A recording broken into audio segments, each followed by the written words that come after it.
Dhanyavad, Venerable Mete. It certainly is a milestone in the very close multi-dimensional relations between Nepal and India. A great day to celebrate solidarity and mutual culture. Buddha अर्थात् बोधि प्राप्त वा अन्तिम सत्यको साक्षात्कार गरेका महामानव उहाँप्रति भक्ति भाव र श्रद्धा अभिव्यक्त गर्न आज हामी भेला भएका छौं र आज हाम्रा अति विशिष्ट पाहुनाको उपस्थितिलाई हामीले अत्यन्तै महत्त्वका साथ हेरेका छौं र अब हाम्रा विशिष्ट अतिथिज्यूहरूबाट 2566औं बुद्ध जयन्ती मूल समारोहलाई सम्बोधनको कार्यक्रम रहेको छ। सर्वप्रथम सम्माननीय प्रधानमन्त्री श्री शेरबहादुर देउबाज्यूलाई यस सभालाई सम्बोधन गरिदिनु हुनुको लागि विनम्र अनुरोध गर्दछु। Ladies and gentlemen, the Right Honorable Prime Minister, Mr. Sherbahadur Deuba, will be making his address to this convergence now.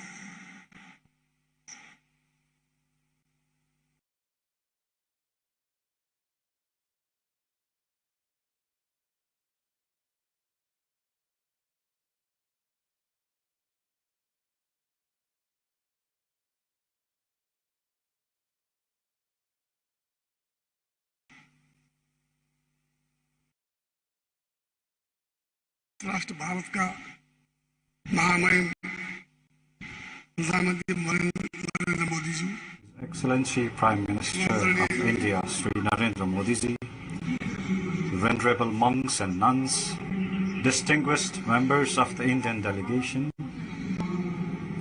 distinguished guests, ladies and gentlemen.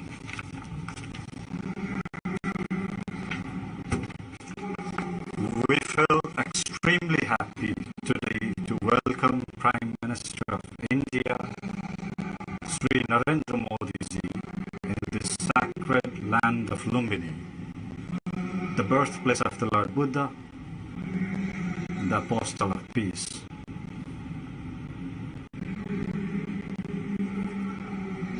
We are delighted to have the presence of Sri Modi ji at this special ceremony in the sacred land of Lumbini.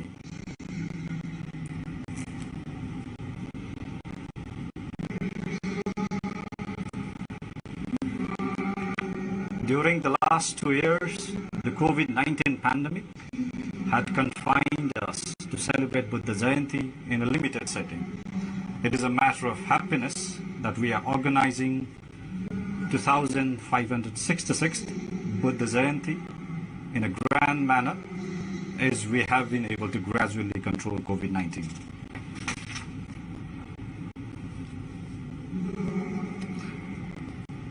As we all know, Buddhism is a source of love, compassion, non-violence, and world peace.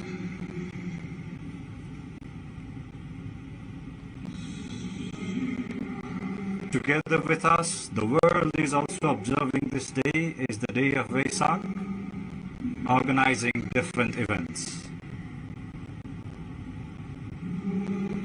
May this day of birth, enlightenment, and Mahaparinirvan of Lord Buddha inspire the entire humanity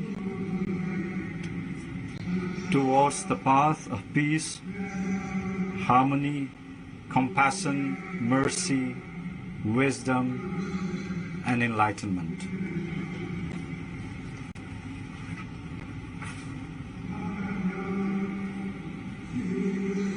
I believe that Sri Modi ji's visit will contribute for giving worldwide visibility to Lumbini, the birthplace of the Lord Buddha.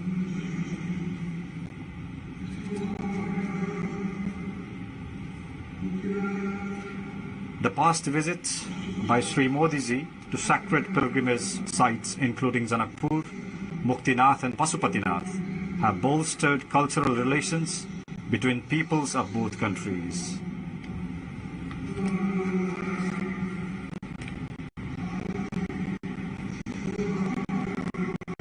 It has also helped in an increased flow of Indian tourists in those areas. For this, I express my gratitude to Prime Minister Modi ji. I'm confident that this visit will further strengthen social, religious, cultural, and civilizational connections that our two countries and peoples share since historic times. Ladies and gentlemen, Gautam Buddha has closely connected the bonds between Nepal and India through his profound thoughts and illuminating works. He is equally respected and venerable figure for both countries. His invaluable teachings and messages have impacted the lives as well as philosophies of people of the both countries.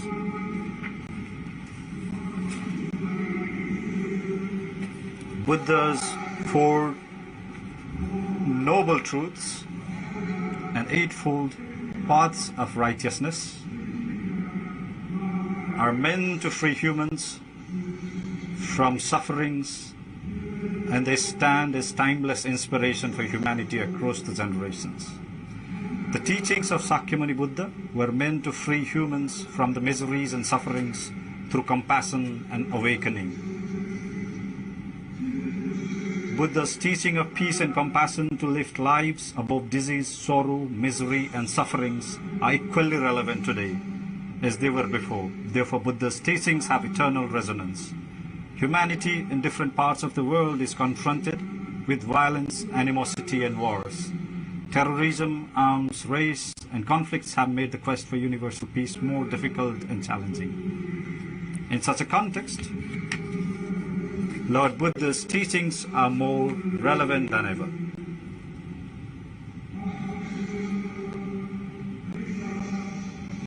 For a world full defined by mutual respect, compassion, non-violence, harmony, and peace, Buddha's messages are highly relevant today. Ladies and gentlemen, Nepal's outlook towards world peace is based on the precepts and thoughts of Gautam Buddha. Buddha's teachings inspire us towards embracing the virtues of self-introspection, respect for others, and righteously responding to the changing circumstances for the well-being of everyone in the society. Nepal's socio-cultural advancement is characterized by the notion of harmony, peace, and tranquility. We attach great importance to inclusive democracy, equality, and non-discrimination in the pursuit of our national development agenda. As the birthplace of Lord Buddha, Lumbini is committed to keep the eternal light of Buddha's teachings bright. Our aim is to develop Lumbini as a heritage of entire humanity and as a center of inspiration for world peace. Thus, it is our commitment to develop Lumbini as the global center of Buddhism and Buddhist philosophy. Toward this noble aim, we value the cooperation and solidarity of all. Ladies and gentlemen, Modi ji and I had fruitful discussions today on the ways and means to further advancing historical relations between Nepal and India. We also look forward to developing the Buddhist circuit, which will further strengthen our cooperation in culture and tourism, as well as link the sacred lands that were significant in the life of Lord Buddha.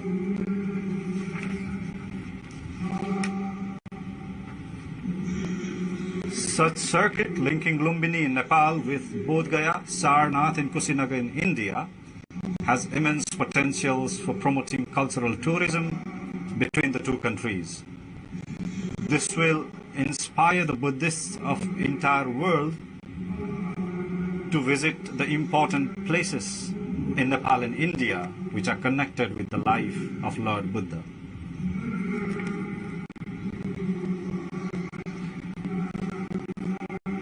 With the inauguration of recently constructed Gautam Buddha International Airport in Vairahava, we are equally eager to welcome in Lumbini more visitors from India and all over the world for pilgrimage.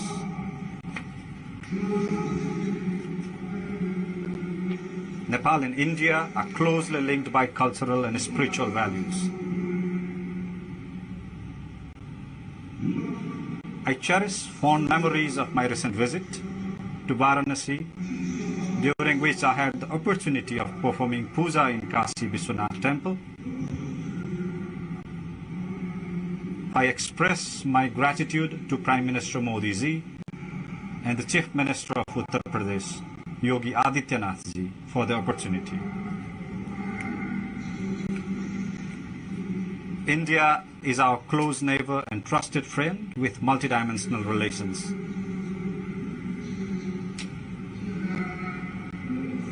India has generously and kindly provided us significant assistance at the difficult times, particularly when the COVID-19 pandemic disrupted lives and livelihoods. The government of Nepal is grateful to the government of India for its continued cooperation in the economic development of Nepal. We greatly value India's cooperation in the development of infrastructures, connectivity, hydroelectricity, agriculture, and human resources, as well as in the post-earthquake reconstruction and restoration of cultural heritage sites.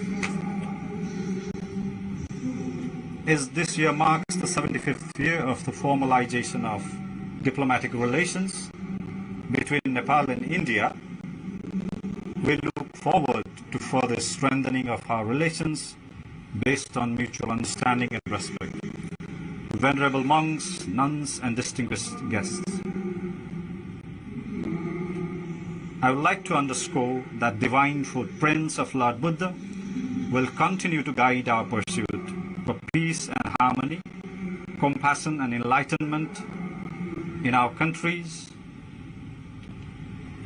in our region,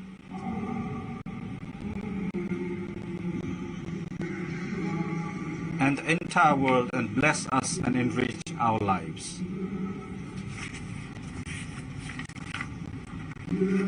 To conclude, I once again extend my best wishes on the occasion of 2566th Buddha Jayanti to all Buddhists in Nepal, India, and world.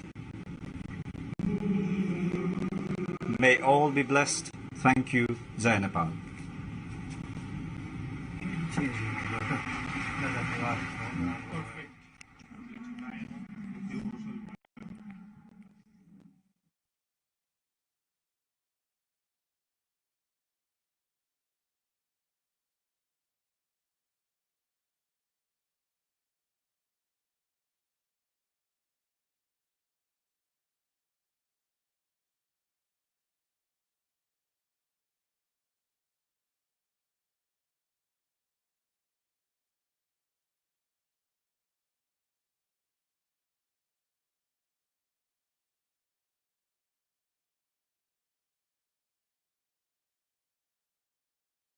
सन्देश यहीँबाट उद्घोष गर्ने यो अवसर पाएर र yes भावसँगै अब हाम्रा अति विशिष्ट अतिथि मित्र राष्ट्र गणतन्त्र भारतका महामहिम प्रधानमन्त्री श्री नरेन्द्र मोदीज्यूलाई यस सभालाई सम्बोधन गरिदिन हुन हार्दिक अनुरोध गर्दछु. May I humbly request His Excellency the Prime Minister of India to extend his special address to this August convergence.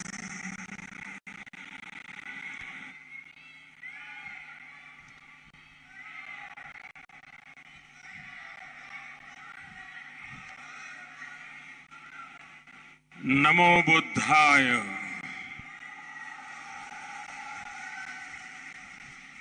Nepal के प्रधानमंत्री सम्माननीय श्री शेर बहादुर देवबा जी, आदरणीय श्रीमती आरजू देवबा जी, सभा में उपस्थित नेपाल सरकार के मंत्रीगण, बड़ी संख्या में उपस्थित बौद्ध भिक्षु एवं बौद्ध धर्मावलंबी विभिन्न देशों से पधारे गणमान्य अतिथिगण, देवी और सज्जनों, बुद्ध जयंती को पावन अवसर में यह सभा में उपस्थित यहाँ हरू सबई लाई संपूर्ण नेपालवासी हरूलाई र विश्व का सबई श्रद्धालु जनलाई लुम्बिनी को पवित्र भूमि बाट बुद्ध पूर्णिमा को धेरे धेरे शुभकामना।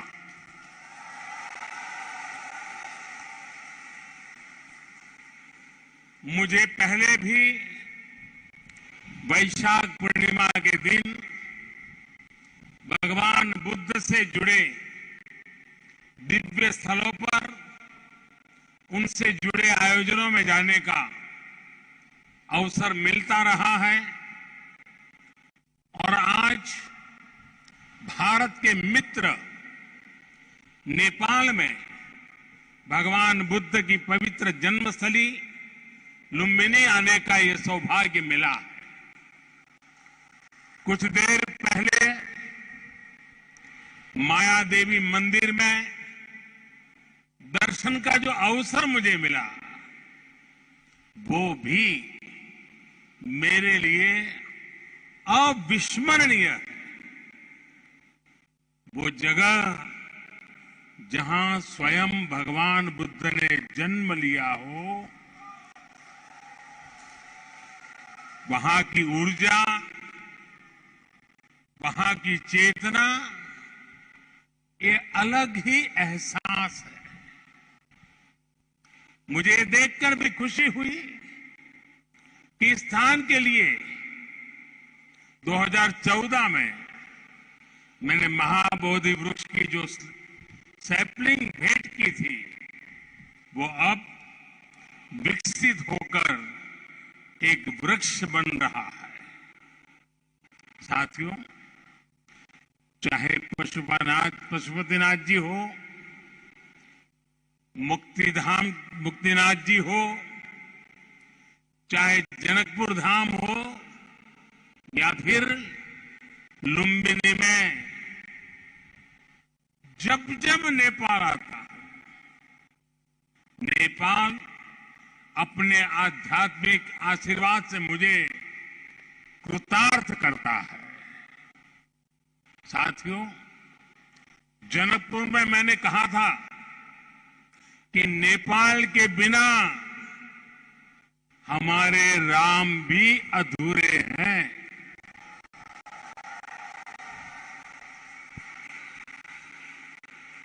मुझे पता है कि आज जब भारत में भगवान श्री राम का भव्य मंदिर बन रहा है तो नेपाल के लोग भी उतना ही खुशी महसूस कर रहे हैं। साथियों, नेपाल यानी दुनिया के सबसे ऊंचे पर्वत सागर माथा का देश। नेपाल यानी दुनिया के अनेक पवित्र तीर्थों, मंदिरों और मठों का देश। नेपाल यानी दुनिया की प्राचीन सभ्यता, संस्कृति को सहेज कर रखने वाला देश। नेपाल आउँदा मलाई कुनै राजनीतिक भ्रमण भन्दा अलग औटा छुट्टै आध्यात्मिक अनुभूति हुन्छ। भारत और भारत के लोगों ने हजारों सालों से नेपाल को इसी दृष्टि और आस्था के साथ देखा है। मुझे विश्वास है अभी कुछ समय पहले जब शेर बहादुर देवबा जी श्रीमती आरजू देवबा जी भारत गए थे और जैसा अभी देवबा जी ने वर्णन किया बनारस का, काशी विश्वनाथ धाम की यात्रा की थी, तो उन्हें भी ऐसी ही अनुभूति भारत के लिए भी होना बहुत स्वाभाविक है। साथियों, ये साझी विरासत, ये साझी संस्कृति, ये साझी आस्था और ये साझा प्रेम, यही हमारी सबसे बड़ी पूंजी है। और ये पूंजी जितनी समृद्ध होगी, हम उतने ही प्रभावी ढंग से साथ मिलकर दुनिया तक भगवान बुद्ध का संदेश पहुंचा सकते हैं, दुनिया को दिशा दे सकते हैं। आज जिस तरह की वैश्विक परिस्थितियां बन रही हैं, उसमें भारत और नेपाल की निरंतर मजबूती होती मित्रता, हमारी घनिष्ठता संपूर्ण मानवता के हित का काम करेगी। और इसमें भगवान बुद्ध के प्रति हम दोनों ही देशों की आस्था, उनके प्रति असीम श्रद्धा हमें एक सूत्र में जोड़ती है, एक परिवार का सदस्य बनाती है। भाई और बहनों, बुद्ध मानवता के सामूहिक बोध का अवतरण है। बुद्ध बोध भी है और बुद्ध शोध भी है, बुद्ध विचार भी है और बुद्ध संस्कार भी है। बुद्ध इसलिए विशेष है कि उन्होंने केवल उपदेश नहीं दिए, बल्कि उन्होंने मानवता को ज्ञान की अनुभूति करवाई। उन्होंने महान वैभवशाली राज्य और चरम सुख सुविधाओं को त्यागने का साहस किया। निश्चित रूप से उनका जन्म किसी साधारण बालक के रूप में नहीं हुआ था, लेकिन उन्होंने हमें यह एहसास करवाया कि प्राप्ति से भी ज्यादा महत्व त्याग का होता है। त्याग से ही प्राप्ति पूर्ण होती है। इसलिए वो जंगलों में विचरे, उन्होंने तप किया, शोध किया। उस आत्मशोध के बाद जब वो ज्ञान के शिखर तक पहुंचे, तो भी उन्होंने किसी चमत्कार से लोगों को का कल्याण करने का दावा कभी नहीं किया, बल्कि भगवान बुद्ध ने हमें वो रास्ता बताया जो उन्होंने खुद जिया था। उन्होंने हमें मंत्र दिया था, अपदीपो भव भिक्खवे, अपदीपो भव भिक्खवे, परीक्षा भिक्षवो ग्राह्यम मद बचो न तू गौरवाद। अर्थात अपना दीपक स्वयं बनो, मेरे वचनों को भी मेरे प्रति आदर के कारण ग्रहण मत करो, बल्कि उनका परीक्षण करके उन्हें आत्मसात करो। साथियों, भगवान बुद्ध से जुड़ा एक और विषय है जिसका मैं आज जरूर जिक्र करना चाहता हूं। वैशाख पूर्णिमा का दिन लुम्बिनी में सिद्धार्थ के रूप में बुद्ध का जन्म हुआ। इसी दिन बौद्ध गया में वो बोध प्राप्त करके भगवान बुद्ध बने और इसी दिन कुशीनगर में उनका महापरिनिर्वाण हुआ। एक ही तिथि, एक ही वैशाख पूर्णिमा पर भगवान बुद्ध की जीवन यात्रा के ये पड़ाव केवल संयोग मात्र नहीं था, इसमें बुद्धत्व का वो दार्शनिक संदेश भी है जिसमें जीवन, ज्ञान और निर्वाण तीनों एक साथ है, तीनों एक साथ जुड़े हैं। यही मानवीय जीवन की पूर्णता है और संभवतः इसीलिए भगवान बुद्ध ने पूर्णिमा की इस पवित्र तिथि को चुना होगा। जब हम मानवीय जीवन को इस पूर्णता में देखने लगते हैं तो विभाजन और भेदभाव के लिए कोई जगह नहीं बचती। तब हम खुद ही वसुधैव कुटुंबकम की उस भावना को जीने लगते हैं जो सर्वे भवन्तु सुखिनः से लेकर भवतु सब्ब मंगलम, भवतु सब्ब मंगलम के बुद्ध उपदेश तक झलकती है। इसलिए भौगोलिक सीमाओं से ऊपर उठकर बुद्ध हर किसी के हैं, हर किसी के लिए है। साथियों, भगवान बुद्ध के साथ मेरा एक और संबंध भी है जिसमें अद्भुत संयोग भी है और जो बहुत सुखद भी है। जिस स्थान पर मेरा जन्म हुआ, गुजरात का वडनगर, वहां सदियों पहले बौद्ध शिक्षा का बहुत बड़ा केंद्र था। आज भी वहां प्राचीन अवशेष निकल रहे हैं जिनके संरक्षण का काम जारी है। और हम तो जानते हैं हिंदुस्तान में कई नगर ऐसे हैं, कई शहर, कई स्थान ऐसे हैं जिसको लोग बड़े गर्व के साथ उस राज्य के काशी के रूप में जानते हैं।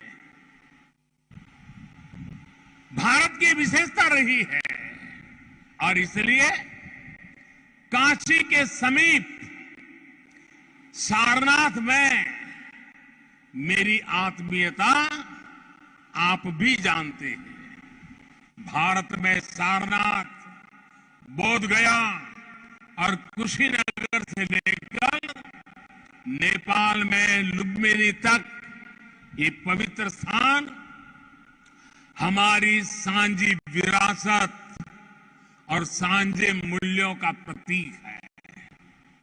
हमें इस विरासत को साथ मिलकर विकसित करना है और आगे समृद्ध भी करना है। अभी हम दोनों देशों के प्रधानमंत्रियों ने यहां India international centre for Buddhist culture and heritage का शिलान्यास भी किया है। इसका निर्माण international Buddhist confederation of India द्वारा किया जाएगा। हमारे सहयोग के इस दशकों पुराने सपने को साकार करने में प्रधानमंत्री देवबाजी ने उनका अहम योगदान है। लुम्बिनी डेवलपमेंट ट्रस्ट के अध्यक्ष के रूप में उन्होंने इंटरनेशनल बुद्धिस्ट कॉन्फेडरेशन को इसके लिए जमीन देने का निर्णय लिया था और अब इस प्रोजेक्ट को पूरा करने में भी उनकी ओर से पूरा सहयोग किया जा रहा है। इसके लिए हम सभी हृदय से उनके आभारी हैं। मुझे खुशी है कि नेपाल सरकार बुद्ध सर्किट और लुम्बिनी के विकास के सभी प्रयासों को सहयोग दे रही है, विकास की सभी संभावनाओं को भी साकार कर रही है। नेपाल में लुम्बिनी म्यूजियम का निर्माण भी दोनों देशों के साझा सहयोग का उदाहरण है और आज हमने लुम्बिनी बुद्धिस्ट यूनिवर्सिटी में doctor Baba Saheb Ambedkar chair for Buddhist studies स्थापित करने का भी निर्णय लिया। साथियों, भारत और नेपाल के अनेक तीर्थों ने सदियों से सभ्यता, संस्कृति और ज्ञान की विशाल परंपरा को गति दी है। आज भी इन तीर्थों में पूरी दुनिया से लाखों श्रद्धालु हर साल आते हैं। हमें भविष्य में अपने इन प्रयासों को और गति देनी होगी। हमारी सरकारों ने भैरवा और सोनौली में इंटीग्रेटेड चेक पोस्ट बनाने जैसे फैसले भी लिए हैं। इसका काम भी शुरू हो गया है। ये पोस्ट बनने के बाद बॉर्डर पर लोगों के आवागमन के लिए सुविधा बढ़ेगी। भारत आने वाले इंटरनेशनल टूरिस्ट ज्यादा आसानी से नेपाल आ सकेंगे। साथ ही इससे व्यापार और जरूरी चीजों के ट्रांसपोर्टेशन को भी गति मिलेगी। भारत और नेपाल दोनों ही देशों के बीच मिलकर के काम करने के लिए ऐसी अपार संभावनाएं हैं। हमारे इन प्रयासों का लाभ दोनों देशों के नागरिकों को मिलेगा। साथियों, भारत और नेपाल बीच को संबंध हिमालय जस्ते अटल छे। हिमालय जति के पुरानो छे। हमें अपने इन स्वाभाविक और नैसर्गिक रिश्तों को हिमालय जितनी ही नई ऊंचाई भी देनी है। खान पान, गीत संगीत, पर्व त्योहार और रीति रिवाजों से लेकर पारिवारिक संबंधों तक जिन रिश्तों को हमने हजारों सालों तक जिया है, अब उन्हें साइंस, टेक्नोलॉजी और इंफ्रास्ट्रक्चर जैसे नए क्षेत्रों से भी जोड़ना है। मुझे संतोष है कि इस दिशा में भारत नेपाल के साथ कंधे से कंधा मिलाकर काम कर रहा है। Lumbini Buddhist university, Kathmandu university और त्रिभुवन यूनिवर्सिटी में भारत का सहयोग और प्रयास इसके बड़े उदाहरण हैं। मैं इस क्षेत्र में अपने आपसी सहयोग के विस्तार के लिए और भी कई बड़ी संभावनाएं देखता हूं। हम इन संभावनाओं को और भारत नेपाल के सपनों को साथ मिलकर साकार करेंगे। हमारे सक्षम युवा सफलता के शिखर पर बढ़ते हुए पूरी दुनिया में बुद्ध की शिक्षाओं के संदेशवाहक बनेंगे। साथियों, भगवान बुद्ध का कथन है, सुप्प बुद्धम प्रभज्जन्ति सदा गौतम सावका एसम दिवाचरत्तो च भावनाए रतो मनो। अर्थात जो हमेशा मैत्री भावना में, सद्भावना में लगे रहते हैं, गौतम के वे अनुयायी हमेशा जागृत रहते हैं। यानी वही बुद्ध के वास्तविक अनुयायी हैं। इसी भाव को लेकर आज हमें पूरी मानवता के लिए काम करना है। इसी भाव को लेकर हमें संसार में मैत्री भाव को मजबूत करना है। भारत और नेपाल बीच को मित्रता ले यस मानवीय संकल्प लाए पूरा करना। यसई करी मिले काम गरी हने कुरामा मलाई पूर्ण विश्वास है। इसी भावना के साथ आप सभी को एक बार फिर से वैशाख पूर्णिमा की अनेक अनेक शुभकामनाएं। नमो बुद्धाय, नमो बुद्धाय, नमो बुद्धाय। धेरै धेरै धन्यवाद ज्ञापन गर्न चाहन्छु महामहिम श्री नरेंद्र मोदी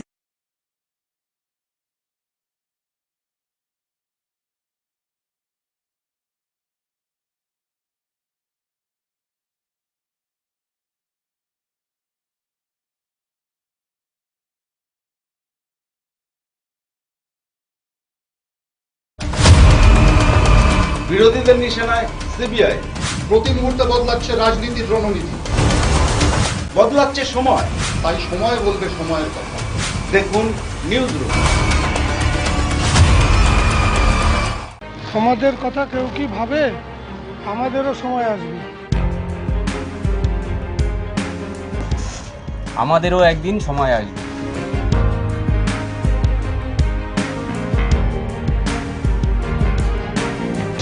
চাকা ঘুরছে, আমাদেরও সময় আসবে। আমাদের কথা কেউ কি ভাবে? আমাদেরও সময় আসবে। আমাদেরও সময় আসবে। আমাদেরও সময় আসবে। সময় বলবে সময়ের কথা। সময় কলকাতা।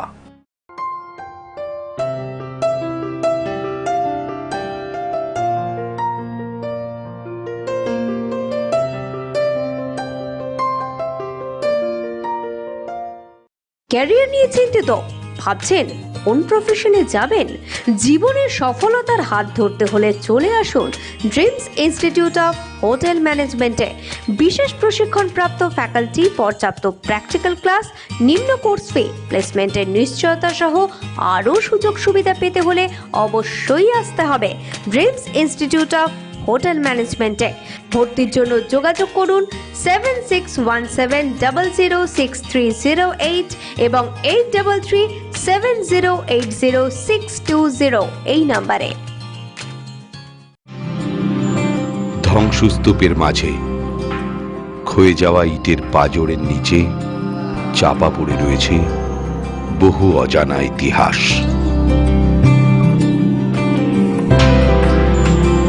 বহু সুখ দুঃখের স্মৃতি বহন করে আজও দাঁড়িয়ে আছে বহু ইমারত। আজও অট্টালিকার অন্দরে আলো আধারির গোলকধাঁধায় বাতাসের সঙ্গে কথা বলে ইতিহাস। স্বর্ণাক্ষরে লেখা হয়েছে বহু কাহিনী।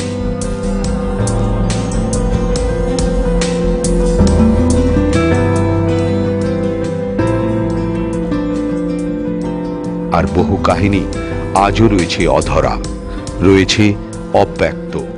জানা অজানার কাহিনী নিয়েই দেখুন ইতিহাস।